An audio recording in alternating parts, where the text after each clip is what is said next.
এই সুদ ভিত্তিক অর্থনীতি বন্ধ করতে হবে, এটা হারাম। আদালতে বিচার হবে আল্লাহর আইনে, চোরের বিচার ডাকাতের বিচার হবে আল্লাহর আইনে, আল্লাহর বিধানে। আপনারা আইন মানবেন ব্রিটিশের, ইমান থাকে না, এটা শিরিক। নারী নীতি নিয়ে এত কথা বলা লাগে না, আল্লাহ তাআলা যে ঠিক যতটুকু বলেছেন ততটুকু। এই যে কোটি কোটি ভোটার, ওরা গণতন্ত্রের পূজারী, ওরা সমাজতন্ত্রের পূজারী, ওরা মানবতন্ত্রের পূজারী। তো লাত মানাত উজ্জা হবল দেবতার পরিবর্তে এই তন্ত্রমন্ত্রের পূজা, এই ভোটারগুলা এর পূজারী না? এদের কাছে কি মনে হয় গণতন্ত্র বেস্ট, গণতন্ত্র উত্তম জীবন ব্যবস্থা, গণতন্ত্রের মধ্যেই একমাত্র শান্তি, গণতন্ত্রের মধ্যেই একমাত্র মানবাধিকার, বাক স্বাধীনতা, নেই বিচার। গণতন্ত্র মানলে গণতন্ত্রের যারা প্রবক্তা, যারা প্রভু, তারা খুশি থাকবে আমাদের উপরে। তো পূজা যারা করতো, কাফেররা লাত মানাত উজ্জার পূজা করতো, তারা কি বলতো?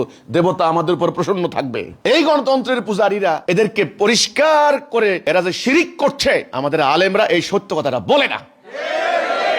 আল্লাহ কোরআনে বলেছেন, আমি যাহা নাজিল করেছি তুমি এর বাহিরে যাইও না, অধিকাংশ লোকের কথা শুনবা না। হে রাসূল, অধিকাংশ লোক কথা শুনবেন না। কোন মুমিন মুমিনা আল্লাহ এবং রাসূল যা দিয়েছেন তার ব্যতিক্রম কিছু করার কোনো ক্ষমতা নাই। তাহলে আমাদের ধর্মীয় দলগুলা, আলেম ওলামারা, ওনাদের তো লেবাস ধরছেন খুব সুন্দর করে জনগণের সামনে, একটা দরবেশি, একটা ভাবমূর্তি, একটা ইমেজ, দাড়ি সাদা, চোখের ব্রু পর্যন্ত সাদা হয়ে গেছে, সাদা টুপি, সাদা কুর্তা, সাদা পাঞ্জাবি, খুব সুন্দর হাদিসে ওটা আমল করতেছেন, মানে একটা দরবেশের চেহারা। কিন্তু ঠিক আল্লাহ রসুল যেই কথাটা বলেছেন কাফের সমাজে, মুশরিকদের মাঝে, ঠিক একই কথা আপনারা বলার হিম্মত হারিয়ে ফেললেন কেন? একথা বললেন না কেন? ক্ষমতা লাগবে এই জন্য, তাই না? কোন কথা বললে আবার ক্ষমতা না পাই, আবার আন্তর্জাতিক মহাজনরা ক্ষমতা দিবে না, আবার জাতিসংঘ, আমেরিকা, ইংল্যান্ড ক্ষমতা থেকে আমাদের সরাই দিবে, আবার ক্ষমতা লাগবে। আরে ভাই, এই ক্ষমতা তো নবীকে দিতে চাইছিল মক্কার কাফেররা, রসুলকে নিয়েছিলেন ক্ষমতা? আমরা ধনী বানিয়ে দিব, ধন নিয়েছিলেন? আপনারা তো ধনের জন্য ব্যাংক পর্যন্ত লুট করেন। রাসূল বলছেন কি, হয় আল্লাহর বিজয় হবে, নাইলে মোহাম্মদ ধ্বংস হয়ে যাবে, মানে শহীদ হয়ে যাবে। আল্লাহর বিজয় হবে শুধুমাত্র আল্লাহর হুকুম প্রতিষ্ঠা করার মধ্য দিয়ে। মান ক্বালা লা ইলাহা ইল্লাল্লাহ ফাদাখালাল জান্নাহ, যে বলল লা ইলাহা ইল্লাল্লাহ সে জান্নাত যাবে। লা ইলাহা ইল্লাল্লাহ মানে কি? আল্লাহর বিধান ছাড়া, আল্লাহর হুকুম ছাড়া আমি কারো হুকুম মানি না। এই কথার মধ্যে যারা আসবে না, তারা কাফের, মুশরিক, জালেম, ফাসিক, মুনাফিক, এদের জান্নাত হারাম।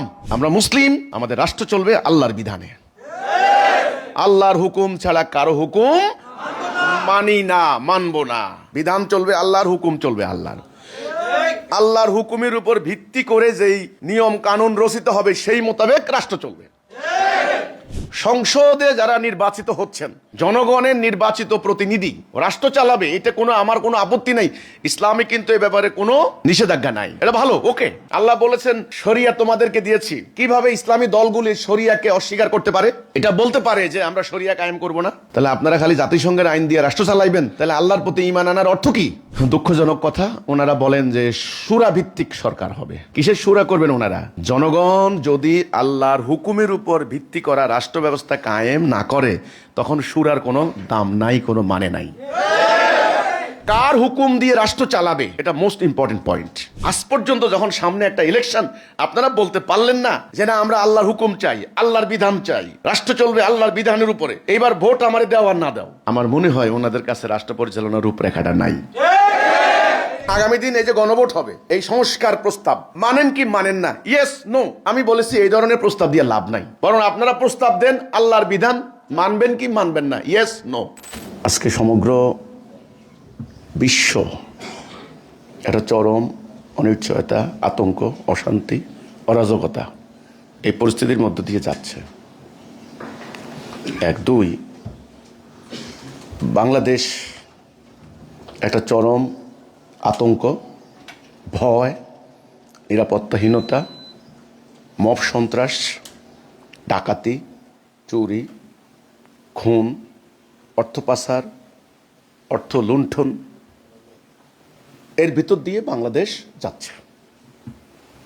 গুটি কয়েক লোকের কাছে বাংলাদেশের রাজনীতি, অর্থনীতি, বাণিজ্য নীতি সমস্ত কিছু বন্দী। গুটি কয়েক, এই যে গুটি কয়েক লোকের হাতে সমগ্র রাষ্ট্র ব্যবস্থা, 18 কোটি জনতার ভাগ্যবন্দী, এটাকে সুশীল ভাষায় বলতে পারেন কতিপয়তন্ত্র, অলিগার্কি, অলিগার্ক। এটা সাধারণ মুসল্লিরা অনেকে বুঝবেন না আসলে, এটা যারা রাষ্ট্র সংক্রান্ত ব্যাপারে চিন্তা করে ওরা বুঝবে। অভিজাততন্ত্র, কতিপয়তন্ত্র, অলিগার্ক। আর ঠিক এটার বিরুদ্ধেই আন্দোলন করে, সংগ্রাম করে তারা প্রতিষ্ঠা করেছেন গণতন্ত্র, জনগণের শাসন। রাষ্ট্র হবে জনগণের, সরকার হবে জনগণের। সরকার জনগণের কথা বলবে, জনগণের স্বার্থ নিয়ে কাজ করবে। জনগণ যা চাইবে সরকারও তা চাইবে। জনগণের বাক স্বাধীনতা, মানবাধিকার, নিরাপত্তা, মৌলিক অধিকার বলবৎ করবে রাষ্ট্র। এই যে জনগণ যে রাষ্ট্রের মালিক, এই রাষ্ট্রের রাষ্ট্রীয় নাম দেওয়া হয়েছে রিপাবলিক, প্রজাতন্ত্রী। আর আমাদেরটা আরো একটু এক ধাপ বেশি টাইটেল লাগানো, পিপলস রিপাবলিক, গণপ্রজাতন্ত্রী। সাংঘাতিক ব্যাপার। কিন্তু বাস্তবে কি?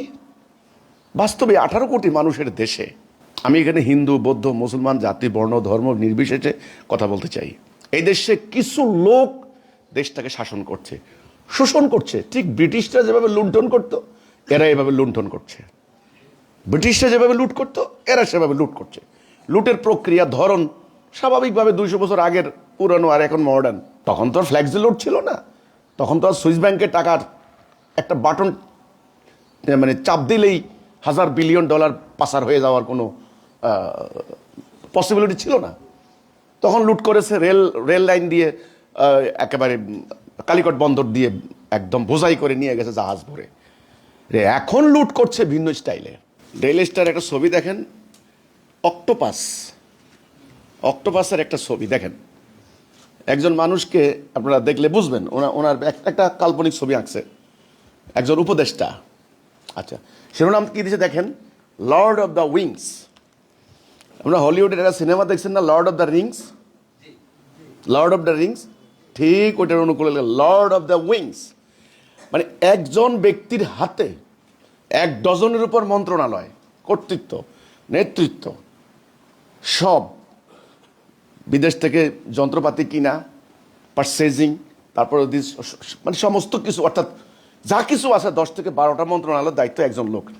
আর সেই লোকটা হচ্ছে বাংলাদেশের একটা বিরাট কর্পোরেট বাণিজ্যের সে মালিক, লর্ড। সোজা কথা, লর্ড নাম দিয়েছে লর্ড।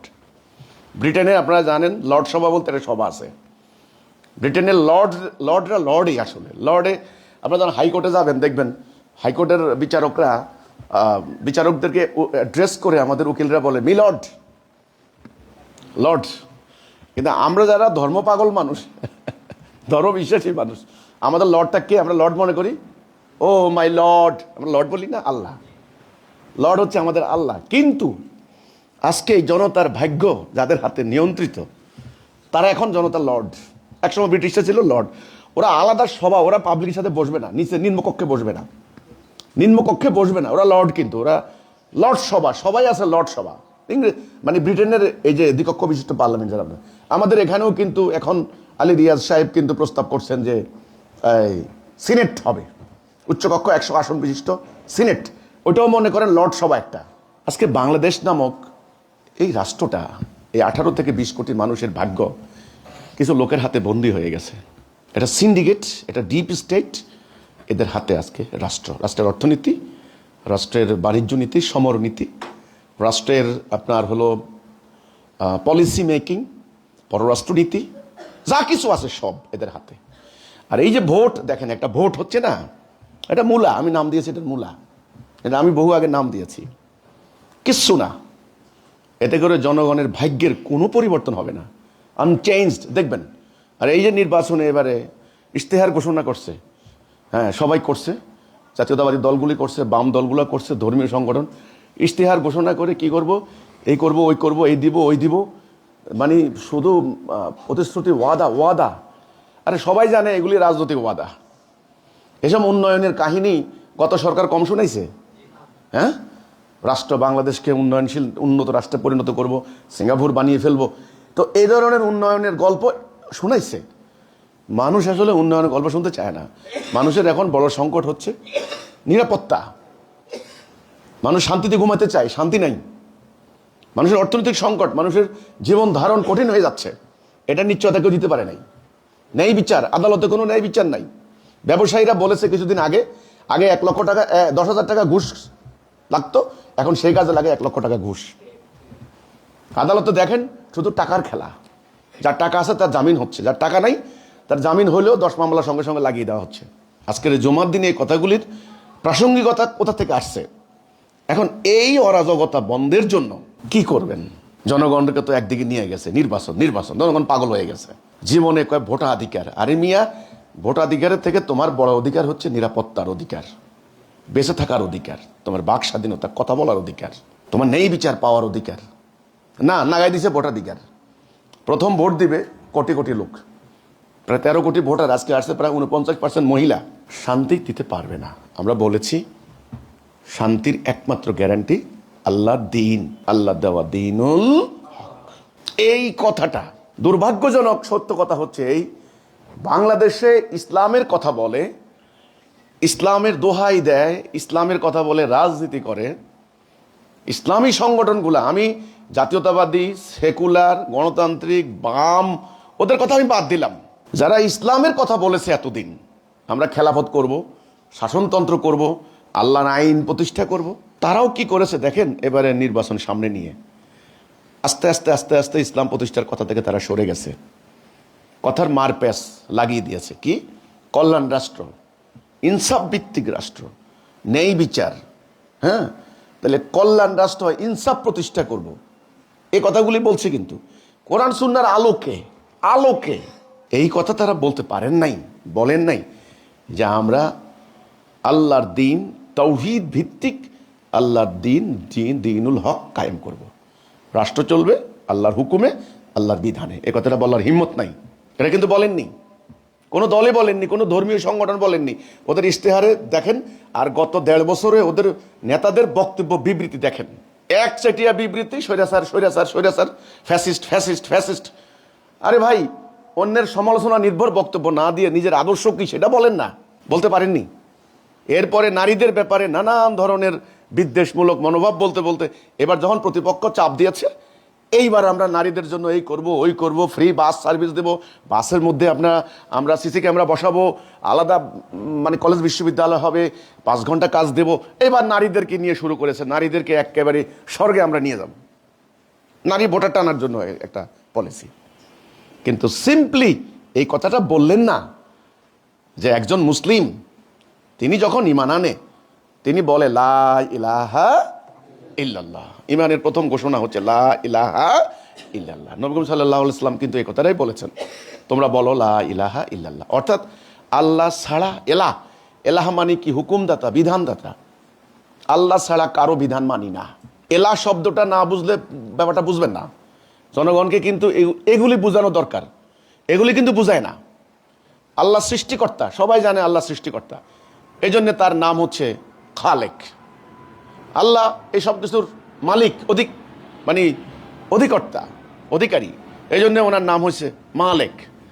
আল্লাহ আমাদেরকে সৃষ্টি করে ছেড়ে দেননি, তিনি লালন পালন করছেন, এজন্য তিনি রব, কারণ তিনি লালন পালন করছেন। আল্লাহ খালেক, সৃষ্টি করেছেন। আল্লাহ মালেক, তিনি সব কিছুর মালিক। কিন্তু আমরা কিভাবে রাষ্ট্রীয় সামাজিক জীবনে চলবো, এর একটা বিধান, হুকুম, আইন তিনি কি দিবেন না? সেটাই হচ্ছে এলাহ। তাহলে লা ইলাহা ইল্লাল্লাহ মানে হচ্ছে আল্লাহ ছাড়া কারো বিধান মানি না, কারো হুকুম মানি না। এটা কি খালি ব্যক্তি জীবনে না রাষ্ট্রীয় জীবনে? জাতীয়, রাষ্ট্রীয়, সামাজিক, আইন, আদালত, বিচারিক সকল ক্ষেত্রে। তাহলে একজন মুসলিমের কাছে কোরআন হচ্ছে খালি পাঠ করার বস্তু নয়, মুখস্থ করার বস্তু নয় শুধুমাত্র। একজন মুসলিমের কাছে কোরআন হচ্ছে তার সমগ্র জীবন পরিচালিত করার বিধান, কমপ্লিট কোড অফ লাইফ যেটা বলা হয়, সম্পূর্ণ জীবন বিধান। এখানে পারিবারিক ব্যবস্থাপনা আছে, এখানে সমাজ পরিচালনার নীতি আছে, এখানে রাষ্ট্র পরিচালনার নীতি আছে, এখানে কোর্ট, আদালত, কাছারি, অর্থনীতি, দণ্ডবিধি, আমদানি রপ্তানি, বাণিজ্য নীতি, সামরিক নীতি সব আছে। এবং এটা নবী করিম সাল্লাল্লাহু আলাইহি সাল্লাম প্রমাণ দিয়েছেন বাস্তবায়ন করে। এটা কোনো ইউটোপিয়া নয়, মানে কল্পিত রাজ্যের গল্প নয়। এটা প্র্যাকটিস হয়ে গেছে, এক্সারসাইজ হয়ে গেছে, এক্সপেরিমেন্ট হয়ে গেছে 1500 বছর আগে।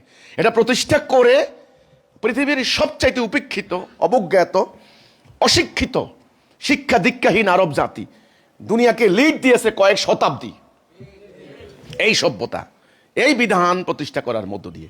কাজে এটা কিন্তু এক্সপেরিমেন্ট হয়ে গেছে, এমন না এটা কল্পিত কথা বলছি আমরা। এখানে আমাদের কথা হলো আমাদের ইসলামিক সংগঠনগুলির প্রতি কথা।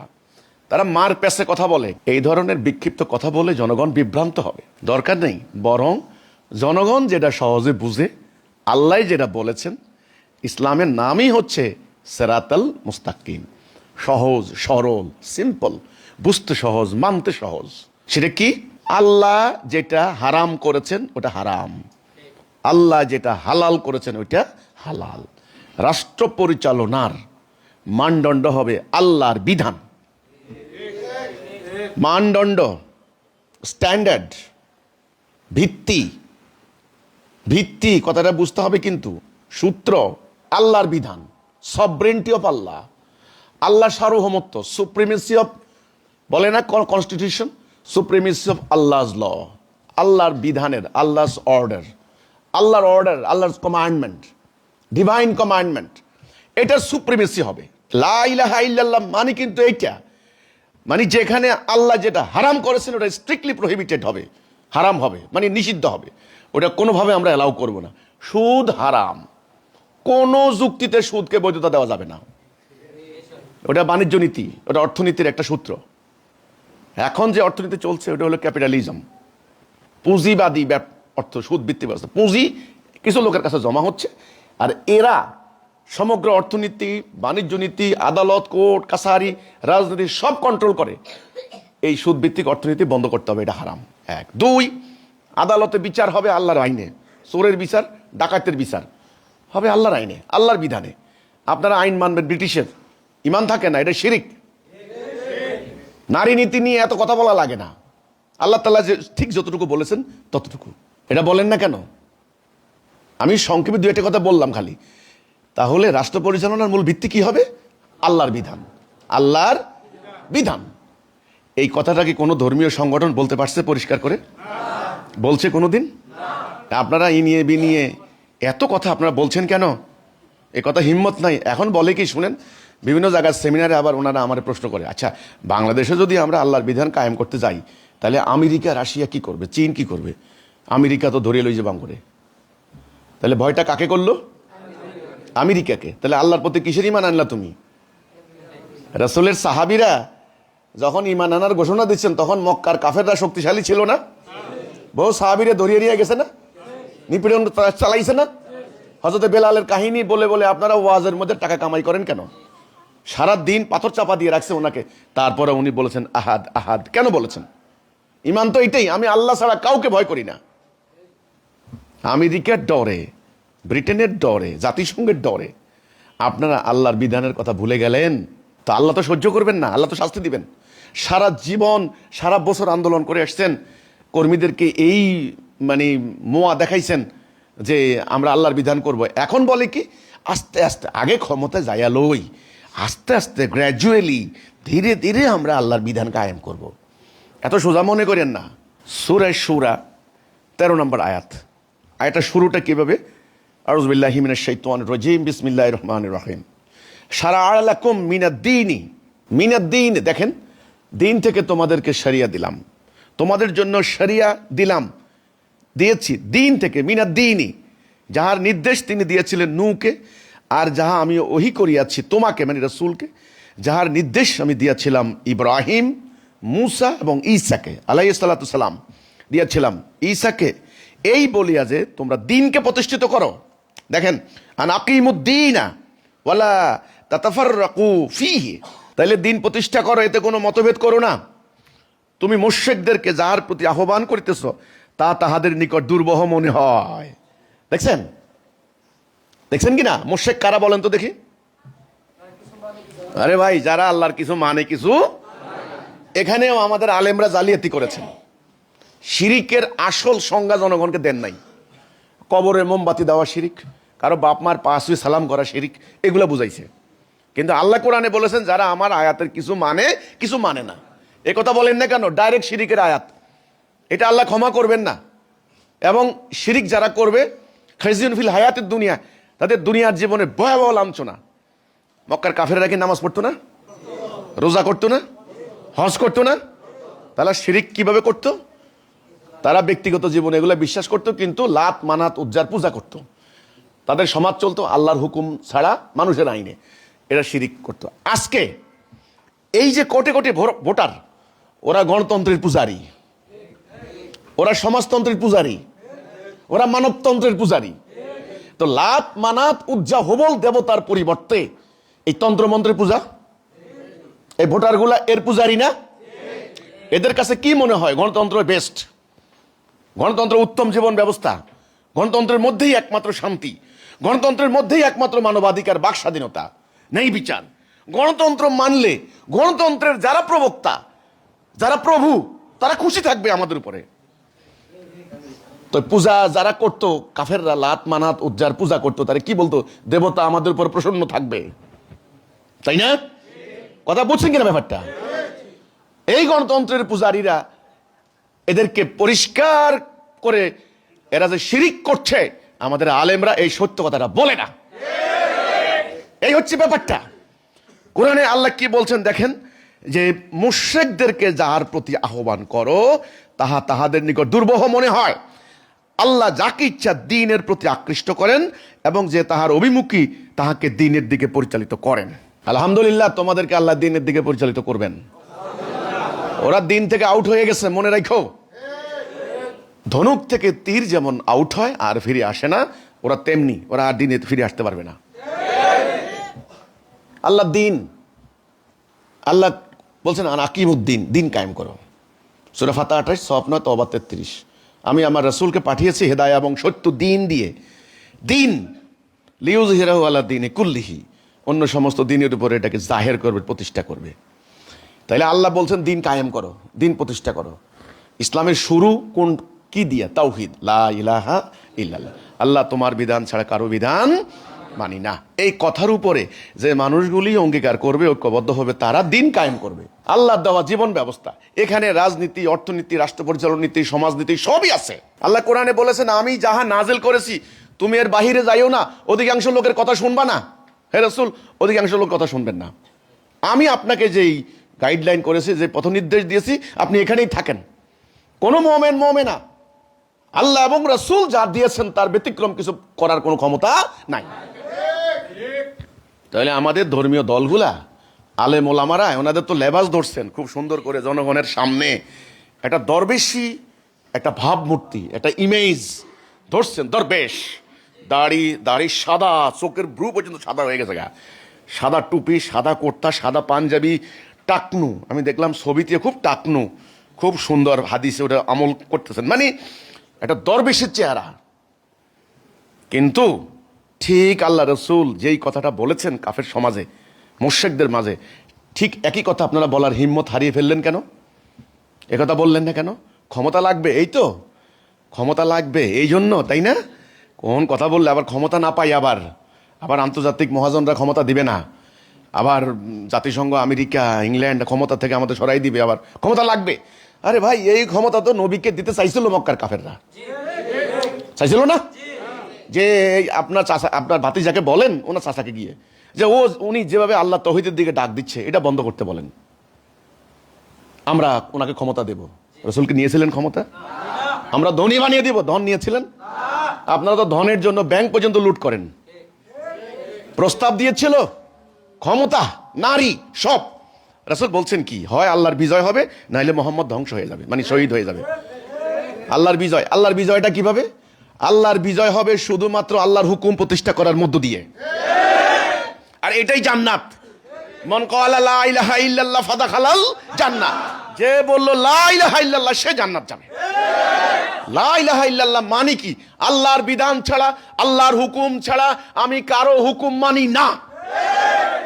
এই কথার মধ্যে যারা আসবে না, তারা কাফের, মুশরিক, জালেম, ফাসিক, মুনাফিক। এদের জান্নাত হারাম। এদের মধ্যে আপনারা ওয়াজ করে ভাত খান, খবর আছে সময় মতে। এই জন্যে আমার আজকের এই খুতবায় আমি কথা বলছি, আগামীতে নির্বাচন, দুঃখ লাগে, কোটি কোটি মানুষ, এদেশের 18 কোটি মানুষের মধ্যে আপনি 16 কোটি ধরেন মুসলমান, ধর্মপ্রাণ মুসলমান।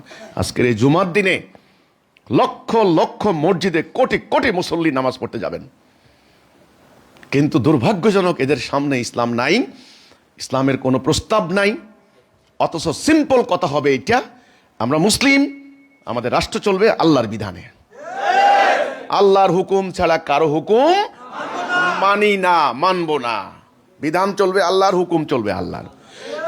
আল্লাহর হুকুমের উপর ভিত্তি করে যেই নিয়ম কানুন রচিত হবে সেই মোতাবেক রাষ্ট্র চলবে। সংসদে যারা নির্বাচিত হচ্ছেন, জনগণের নির্বাচিত প্রতিনিধি রাষ্ট্র চালাবে, এটা আমার কোনো আপত্তি নাই। ইসলামে কিন্তু এ ব্যাপারে কোনো নিষেধাজ্ঞা নাই, এটা ভালো, ওকে। সূরার নামে হচ্ছে সূরা শুরা, শুরা করার জন্য যাবেন, ভালো কথা। জনগণের নির্বাচিত প্রতিনিধি যাবেন পার্লামেন্টে, শুরা করবেন। এই যে শারা লাকুম মিনাদ-দীন, শরিয়া দিয়েছি আমি, আল্লাহ বলেছেন শরিয়া তোমাদেরকে দিয়েছি। কিভাবে ইসলামী দলগুলি শরিয়াকে অস্বীকার করতে পারে? এটা বলতে পারে যে আমরা শরিয়া কায়েম করব না? কিভাবে বলতে পারে এই কথাটা?